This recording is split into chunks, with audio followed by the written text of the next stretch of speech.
Jack program starring Jack Benny with Mary Livingston, Phil Harris, Rochester, Larry Stevens, and yours truly, Don Wilson.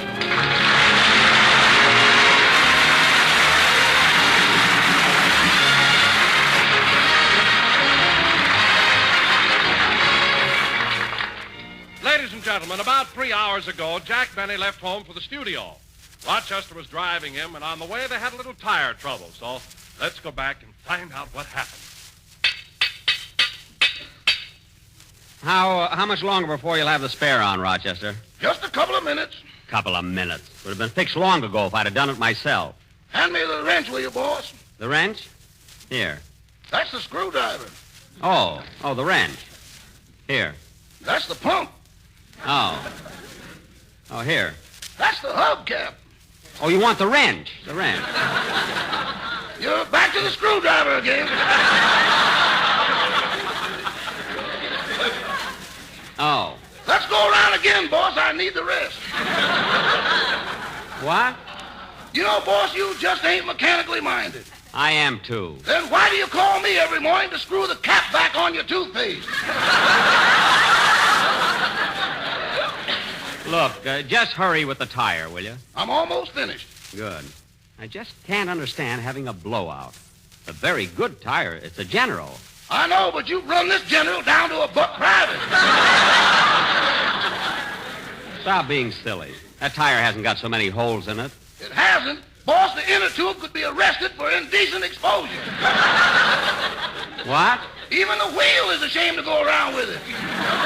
Rochester, that's a terrible joke. An awful joke. What are you laughing at? You always say that, and 2 weeks later it shows up on your program.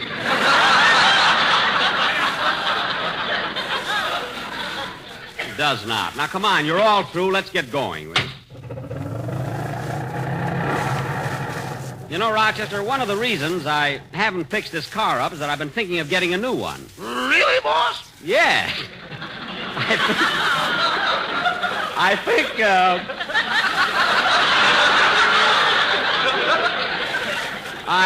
think this car has just about seen its best days. I told you that the day you bought it. I know. Do you really think you'll buy a new car? Well, it all depends on what they'll allow me for a trade-in on this car.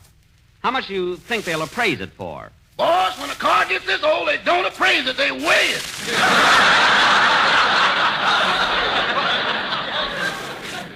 Well, they'll have to give me a good price or I won't trade. We're pretty close to NBC. You better start looking for a parking place. Why don't we go to a parking lot? Rochester. Sorry, boss. I'm letting my post-war plans get the best of me. Here's a parking place right here in front of the studio. Okay. I'm going in. You stay here and watch the car. Yes, sir. What an automobile. This is the car that made the Irishman stop smiling. What? And drove months mad. Never mind. Just stay here and wait for me. Da-da-dee-da-dum, da-dee-da-dum, da-dum, dum-dee. Oh, hello, little boy. Hello. Mr. Benny, may I have your autograph, please? Why, certainly. There you are. Jack Benny. Thank you. Say, Mr. Benny, are you really 37 years old? Well, I will be in February.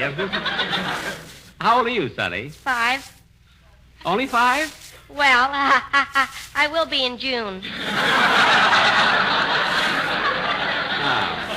Well, goodbye, Sonny. I have to run along. Jackson. Oh, hello, Phil. Am I late? No, I just got here myself. Are you Phil Harris? Yeah, that's me. Do you want my autograph? Gee, I'd sure like to have it. Okay, hand me your book. There you are. Phil Harris. Thank you. Gee, aren't there supposed to be 2 R's in Harris? I don't know, kid. I spell it different every time.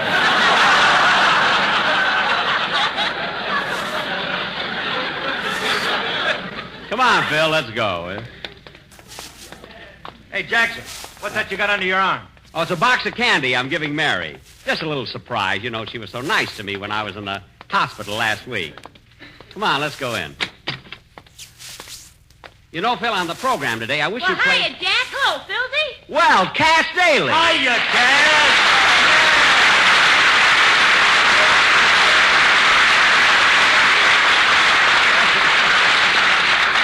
Well, glad to see you, Cass. You know, you're doing a swell job on the pitch bandwagon. Well, thanks. And say, Jack, I'm glad I met you and Phil. Yeah? I'd like to invite you to a party I'm giving Saturday night. Gosh, I've asked everybody in Hollywood. Clark Gable, Van Johnson, Bing Crosby, Cary Grant, Gary Cooper, Fred McMurray. But, Cass, they're all men. Aren't you inviting any girls? You're new around here, ain't you, bud? Oh, I see. Hey, Cass, you're a regular female wolf, ain't you? Well, you know my sponsor's motto. If the shoe fits, wear it. I said it, I'm glad.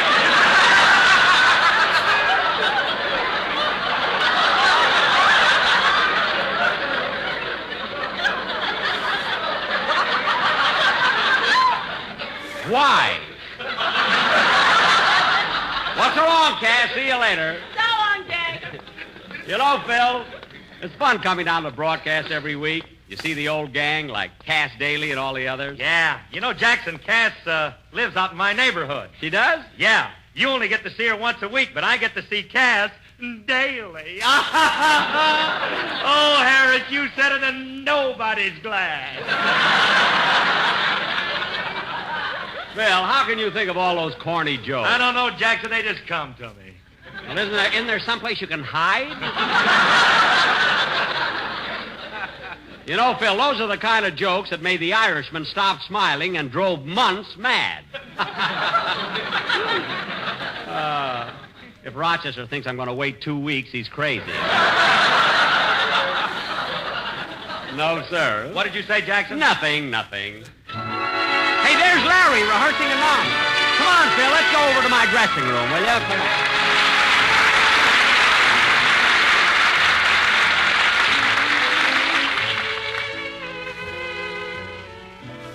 I'm as restless as a willow in a windstorm.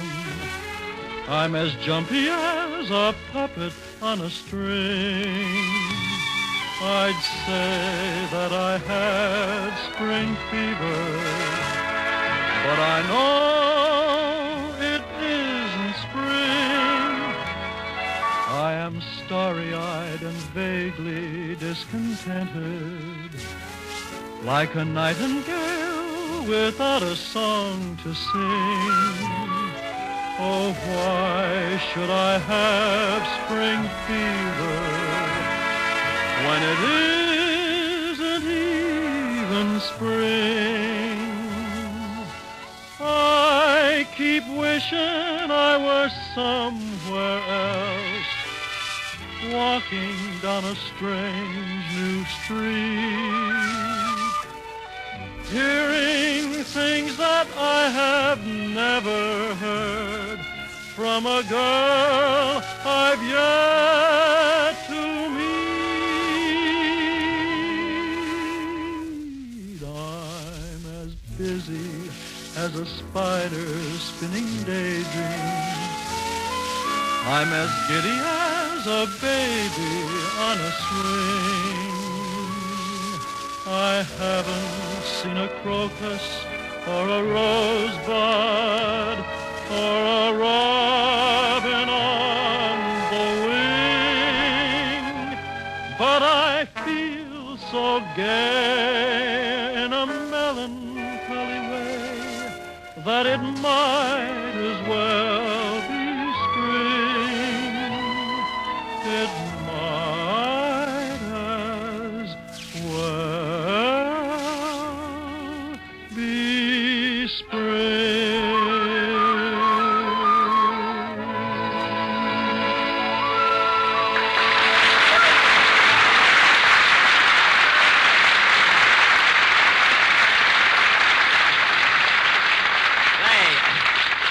Say, Phil, the kid's voice is improving all the time, isn't it? Yeah, and how do you like the way my band accompanies them? Very good, Phil, very good. But look, isn't that a new guitar player you've got over there? Where? Right over there, sitting on the stool. Isn't he new? No, that's Frankie. We just washed him. Oh. Well, Phil, why don't you use soap on the rest of them? You might find some pretty good musicians under there. You know? Yeah. Yeah. Well, you better... Well, you better rehearse your number now. I'm going over to Mary's dressing room and give her this box of candy. Okay. Ya-da-dee-da-dum, da-dee-da-dum, da-dum, dum-da-dee-da. Gee, Mary would be surprised to get this candy. Da-dum. I'll disguise my voice. Who is it? It's the man you're deliriously and madly in love with. Oh, you can't fool me. Come on in, Charlie. Charlie? Mary, I demand an explanation. Ah, Jack, I knew it was you all the time. Oh. And stop pouting. Pouting? Listen, sister, I never let any girl upset me. Oh, no. What about the time your girlfriend, Gladys Zabisco, returned those socks you knitted for her? Mary, you know I don't knit socks for girls. I knitted those for myself. Well, I did. Well, why didn't you give them to Gladys? Because they were too big for me. That's why. Anyway, Mary, I stopped off on the way to the studio and bought you this box of candy. Here. Candy? Gee, thanks. Why'd you do that? Because you were so nice to me when I was in the hospital last week. Oh, it was nothing. It was, too. You came to see me every day, and that's a sign you love me. Oh, it is not. It is, too. I know you. You try to act like you don't, but deep down inside, you think I'm peachy.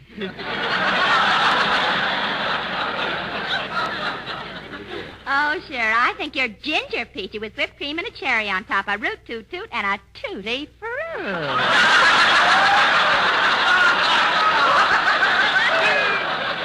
You've been around Harris too long. Listen, you can joke all you want to, Mary, but it's the little things you do that show me how you really feel. Like last night when I took you for a drive. That was a nice thing you did. Well, we ran out of gas. Somebody had to get out and push. Well, you didn't have to push so fast. I got a ticket. Anyway, Mary, now that I brought you a box of candy, you going to give me a little kiss? Oh, for heaven's sake. Every time a man brings a girl a box of candy, he wants a kiss. It's the same thing with my sister, Babe. It isn't the same. She brings the candy. Anyway, what are you stalling about? Give me a little kiss. Huh? Jack, I'm not stalling, but take a look at yourself in the mirror. Why didn't you shave? Oh, I don't think I need a shave. You do, too. Well, maybe a little. I can wait till tomorrow. Jack, I never saw anyone like you. If it's hair, you hate to lose it.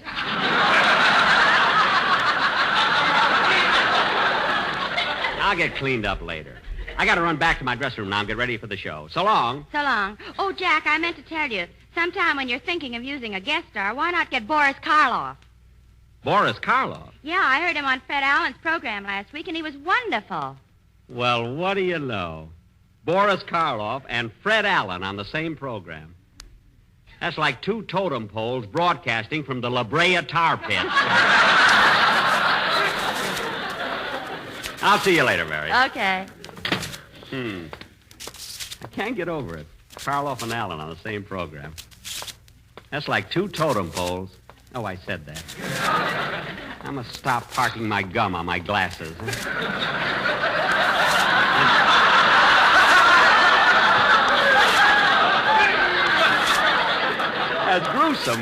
As gruesome as he is, I can't understand how... Oh, hello, Jack. What are you mumbling about? Oh, hello, Don. Say, did you hear Fred Allen's program last week? Yes. Oh, you know, he had the most terrific joke about you. He did, huh? What was it? He said the Lone Ranger wanted to follow your program because there was enough corn on it to feed his horse.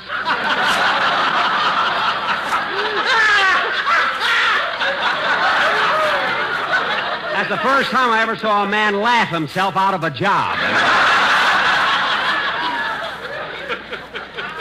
What a joke. Anyway, Allen's certainly the right comedian to be on a tea program. Tender Leaf presents Tender Head. Oh, Jack, I can't understand why you always pick on Allen. I think he's a nice guy. Don, you've been with me 15 years. What do you know about a nice guy?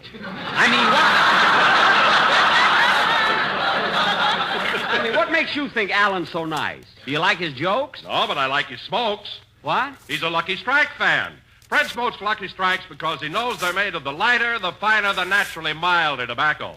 But... He knows that LSMFT stands for Lucky Strike, means fine tobacco. But... Yes, Jack, even the butts are so round, so firm,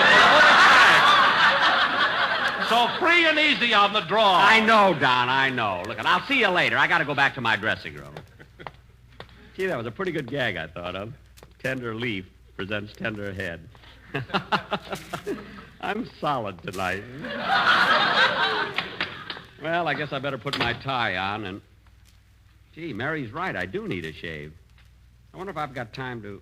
Yeah, I'll call the studio barber and have him come up. Operator! Oh, Mabel. What is it, Gertrude? Look at your switchboard. Mr. Benny's dressing room is flashing. Oh, yeah, I wonder what sweet Leilani wants now. I'll find out. Yes, Mr. Benny. The studio barber? One moment, I'll connect you. Say, Gertrude, did you see that box of candy Mr. Benny had when he came in the studio? Yeah. I wonder who he bought it for. I don't know, but the piece he gave me was lousy. You know, Gertrude, I'll never forget when Mr. Benny first went on the air. Oh, were you the operator then? No, my mother was.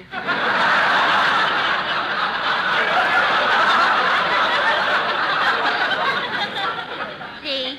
Did your mother tell you all about him? Yeah, but not till I was 14. You know, Mabel, I heard that on his first program, Mr. Benny came to the studio wearing spats, top hat, white tie, cutaway coat, and a cane. Did he get any laughs? Yeah, he forgot his pants. Gee, in those days, he was even cornier than Phil Harris. Yeah, and that ain't easy. You said it. Oh, Mabel, Mr. Benny is flashing you again. Yes, Mr. Benny? I'm through with my call. Yes, sir. Oh, Mabel, may I talk to Gertrude for a minute? It won't do you any good. She thought the candy was lousy. Oh, well, never mind. Goodbye. That Mabel is cute. I wonder if her mother ever told her about me. Gee, those nights out on Sunset Boulevard where the Trocadero is now. Gosh, how time flies.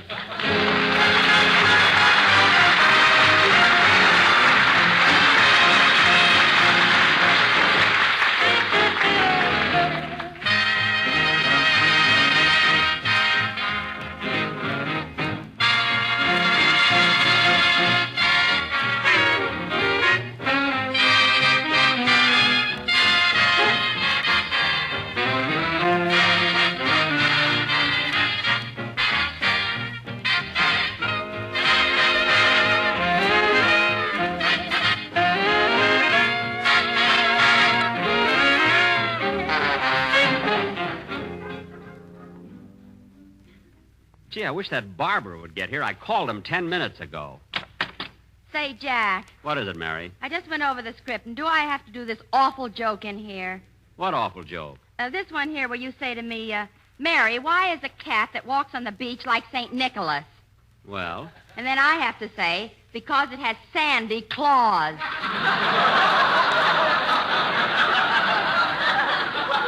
Well, Mary, you just don't get it. It's too subtle. You see, Sandy Claus, beach, cat. I wouldn't do that joke if I had 9 lives. Well, then I'll give it to Phil Harris. He'll think I'm doing him a favor. Yeah, do that. Yeah, see you later. Can't understand why she doesn't like that cat joke. Got screams when I was headlined at the Palace in Cucamonga. Come in. I'm here to shave you, sir. Oh, are you the barber? Well, what do you think I am with this razor in my hand? The star of Spellbound?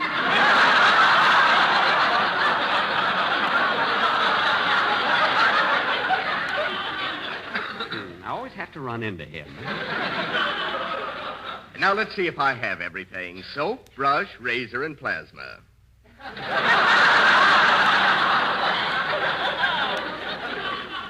Plasma? I may cut you. Oh, well, be careful, will you? Don't worry. Now, first, I'll sharpen my razor. Oh, why? I always have to run. My, this razor strop seems to be full of wrinkles. That's my arm. Oh, yes, so it is. Leathery old limb, isn't it? Look, why don't you just a second, Barber. Come in.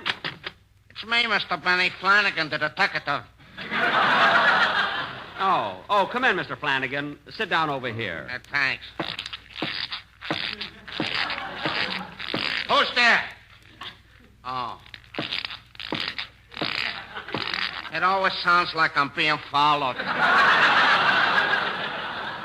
Tell me, Inspector, have you got any clues about the man who robbed me of the $10,000 and came back and beat me up?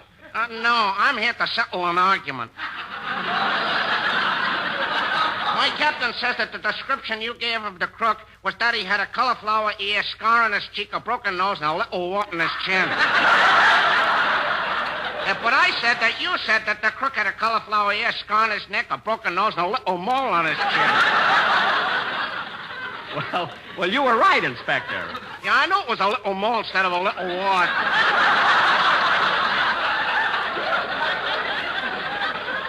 Well, I'm glad we cleared that up. All right, I'm ready to shave you now. Okay. Who's he, Mr. Benny, your barber? Well, who do you think he is with that razor in his hand? The star of Spellbound? Say, that's very clever. Thank you. All right, stop bowing and shave me. Okay, but I need some hot water. You can get hot water out of that wash bowl there. Yes, sir. This is the first dressing room I've ever seen with 6 wash bowls. This dressing room is only temporary. They've been promising me a new one for 10 years.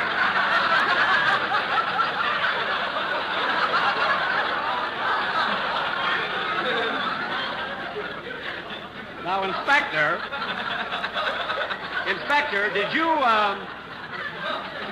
did you find any clues that... Barber, you got the hot water. Why don't you shave me? I'm making tea.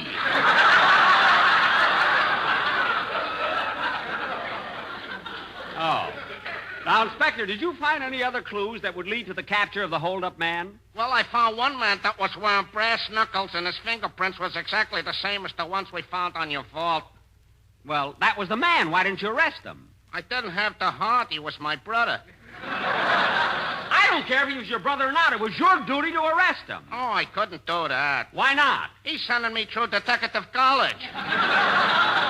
On my money? A little from you, a little from somebody else, a little from me. From you? Oh, yeah, he steals from me, too. Flanagan, get out of here. Get out. Okay. You're just mad because I got a little education. Get out!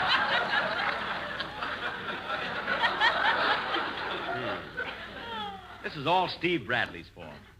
What a publicity man. If I get robbed, the least he can do is get me a good detective. Mr. Benny, I'm ready now. Would you like a close shave or a light shave? What's the difference? With a light shave, I take one step back. Oh, for heaven's sake. Just shave me and get it over with. Oh, what's that now? Come in. Hiya, Benny. Hello. Long time no see. Oh, hello, Bradley. Fine press agent you are. What's the matter? What's wrong? What's bothering you? What's bothering me, look. I had a dream that I won $600,000 at the racetrack, and you and your publicity made everybody believe it was true. Yes. And then what happens? I get robbed of $10,000. The same man comes back and beats me up. Yeah, but Benny, And then you put a detective on the case who doesn't know Greenberg from third base. Why shouldn't I be mad? What are you laughing at? The whole thing was a frame-up. I hired a man who robbed you of that $10,000 so it would hit the newspapers, and you'd get a lot of publicity. Publicity? You mean that... Why, certainly, Benny. That crook was just an actor, and I gave him $200 to rob you. Yeah, but how about him coming back and beating me up? Don't worry about it, Benny. He threw that in for nothing. All right, Steve, stop being funny and give me my $10,000. Not so fast. I got another great idea. Steve, I've had enough of your crazy ideas. Now give me my money. Now, wait a minute, Benny. This idea's sensation. It'll sweep the country. Nothing like it has ever been done before. Now, Steve, just a minute. I've got an idea for a contest, and we'll give away your $10,000 as prizes. You're going to give away my $10,000? Put down that razor, Benny, and listen to me. All right, but talk fast. I can't tell you all about this contest till next week. I've got to get all the details wiped out. But believe me, Benny, it'll be the most sensational thing you ever heard of. This will be the best way I've ever spent your money. But, Steve! So long, Benny. So long. I'll see you next Sunday. I never saw such a guy. What kind of a contest can that be where I'll have to give away prizes that'll cost me $10,000? Well, I'm not going to worry about it. She loves me. She loves me not. She loves me. She loves me not. She loves me. Barber, shave me. Don't pull him out. Okay. That was the last one anyway. I wonder what Steve has on his mind. What kind of a contest can it be? Oh, well, I'll find out next Sunday.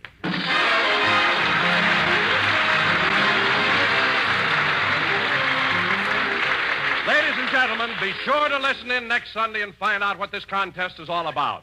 Is it true that Jack Benny is going to be forced to give away $10,000 in prizes? Pick him up, Mary. Yes, folks, $10,000 in prizes. So be sure to tune in next Sunday for all the details.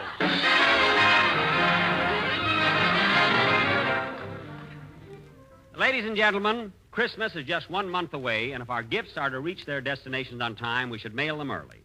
So let's all cooperate and mail Christmas packages now or by December 10th at the latest. Thank you. Jack will be back in just a minute, but first here is my good friend F.E. Boone. At 49,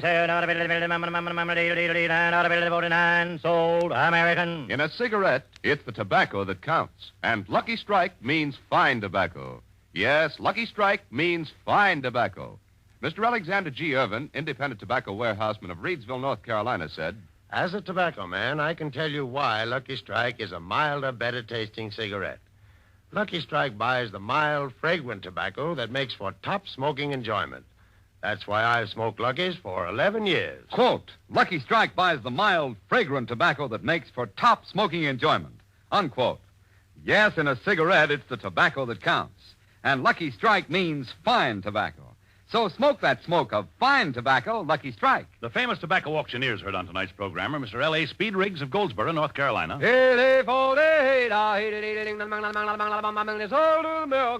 Mr. F.E. Boone of Lexington, Kentucky. At 45, sold American. Basil Rysdale speaking for LSMFT, LSMFT, LSMFT. Lucky Strike means fine tobacco. So round, so firm, so fully packed, so free and easy on the draw.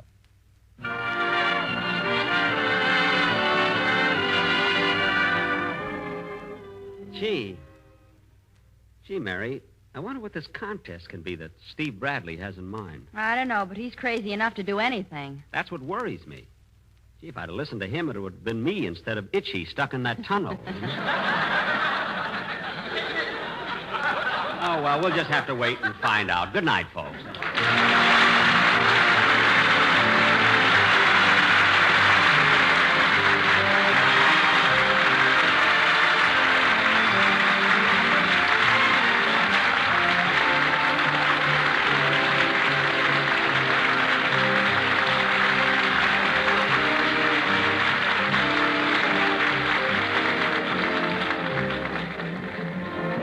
This is the National Broadcasting Company.